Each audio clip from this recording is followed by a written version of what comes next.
আসসালামু আলাইকুম প্রিয় ফুটবল ফ্যান্স। সর্বশেষ কোপা আমেরিকার কোয়ার্টার ফাইনালে ইকুয়েডরের বিপক্ষে ইকুয়েডর যে গোলটা দিয়ে স্কোর লাইনটা এক এক করে ফেলেছিল, সেই গোলটাতে যান, সেখানে দেখবেন যে ওটামেন্ডি সে হেডেড অ্যাটেম্পটা রুখতে পারেননি, তার সামনে দিয়ে কিন্তু হেডে গোলটা হয়েছিল। এরপর অলিম্পিকে একাধিকবার দেখেছি, এবং আপনি যদি চিলির বিপক্ষে প্রথম ম্যাচে ফার্স্ট হাফের একেবারে শেষ মুহূর্তে যান, সেখানেও কিন্তু চিলির একজন প্লেয়ারের হেডেড অ্যাটেম্পটা পোস্টে লেগে প্রতিহত হয়, সে যাত্রায় আর্জেন্টিনা বেঁচে যায়।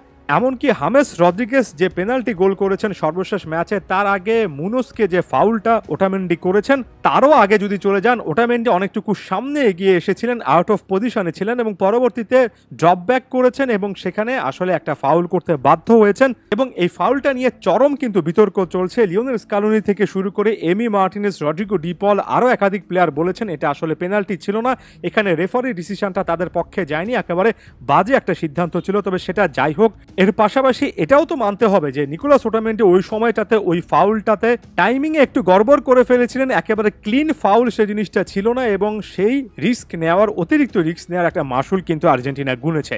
এই যে একাধিক মোমেন্টসের কথা বললাম, একাধিক ম্যাচ কিংবা টুর্নামেন্টের কথা বললাম, সকল কিছুর সারসংক্ষেপ একটা, সেটা হচ্ছে স্টার্টিং লাইন আপে নিকোলাস ওটামেন্ডি সত্যিকার অর্থে আর্জেন্টিনাতে আগের মতো আস্থার প্রতীক হবেন কিনা সেটা এখন প্রশ্নবিদ্ধ একটা ব্যাপার। এবং আমি যদি আর্জেন্টাইন ফ্যান বেসদের উপর জিজ্ঞেস করি বা কোনো একটা জরিপ করি, 36 বছর বয়সে ওটামেন্ডি শেষ, অনেক আগেই কিন্তু অনেকে দেখে ফেলেছেন।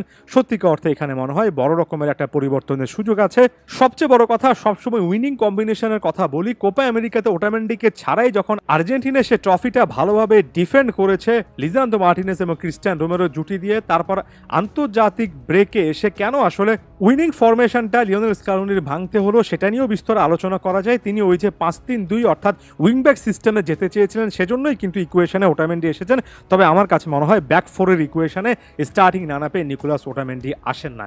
এর পাশাপাশি এই জিনিসটা বলতে চাই, লিওনার্দো বালের্দি কিংবা Marcos Senesi, Facundo Medina, Nehuen Perez, Lucas Martinez, Quarta, অনেকগুলো অপশন কিন্তু সেন্টার ব্যাক পজিশনে আছে। ব্যাপারটা এমন নয় যে আসলেই সেন্টার ব্যাক হিসেবে যথেষ্ট বিকল্প স্কালোনির হাতে নেই। তবে আমি এই জিনিসটা বলছি না যে ওটামেন্ডিকে একেবারে দল থেকে বাদ দেওয়া হোক, অবশ্যই তার এক্সপেরিয়েন্সটা এখনও দরকার আছে, এখনও বদলি হিসেবে নেমে সে অভিজ্ঞতাটা, এবং যখন আসলে ডিফেন্সে একজন বেশি প্লেয়ার নিয়ে খেলা উচিত তখন ওটামেন্ডি সেই জায়গায় সার্ভিসটা দিতে পারবেন। তবে স্টার্টিং লাইনআপে পুরো 90 মিনিট ওটামেন্ডি আগের মতো এরর ফ্রি ম্যাচ কাটাবেন সেটা আমার কাছে এখন পর্যন্ত মনে হয় না। এমনকি বিশ্বকাপ থেকে দেখছি ওটামেন্ডি হয়তোবা গ্রাউন্ড ডুয়েলসে অনেকবার জেতেন, যখন জেতেন তখন দেখতে ভালো লাগে, কিন্তু যখন এমন সিচুয়েশনে হারেন তখন কিন্তু ভুল করে বসেন।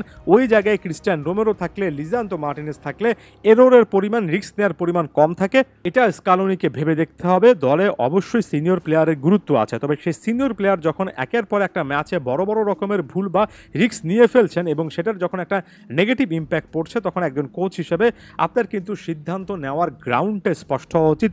আপনার এই জিনিসটা ক্লিয়ারলি বোঝা উচিত আসলে এই এক্সপেরিয়েন্স প্লেয়ারকে স্টার্টিং লাইনআপে রেখে যে পরিমাণ অ্যাচিভমেন্ট বা যা কিছু অ্যাচিভ করা যাচ্ছে তার থেকে না রাখলেই বরঞ্চ আসলে বেশি সুবিধা হচ্ছে। একেবারে জলজল করে একটা উদাহরণ কোপা আমেরিকা 2024-এ আমাদের সামনে নিয়ে এসেছে।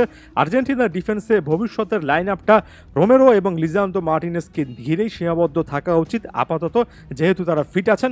এবং এই ইন্টারন্যাশনাল ব্রেকটা এটা একেবারে চোখে আঙ্গুল দিয়ে প্রমাণ করিয়ে দিল যে নিকোলাস ওটামেন্ডি আসলে তার জায়গা থেকে বেস্ট ফর্মটা হয়তোবা অনেকটুকুই হারিয়ে ফেলেছেন। আপনারা কি আমার এই ক্লেমের সঙ্গে একমত নাকি দ্বিমত অবশ্যই কমেন্ট বক্সে জানাবেন। একই সঙ্গে এটাও জানাবেন যে ওটামেন্ডির রিপ্লেসমেন্ট হিসেবে কোন সেন্টার ব্যাকরে প্রায়োরিটি বেসিসে আর্জেন্টিনা জাতীয় দলে দেখতে চান। ধন্যবাদ সবাইকে।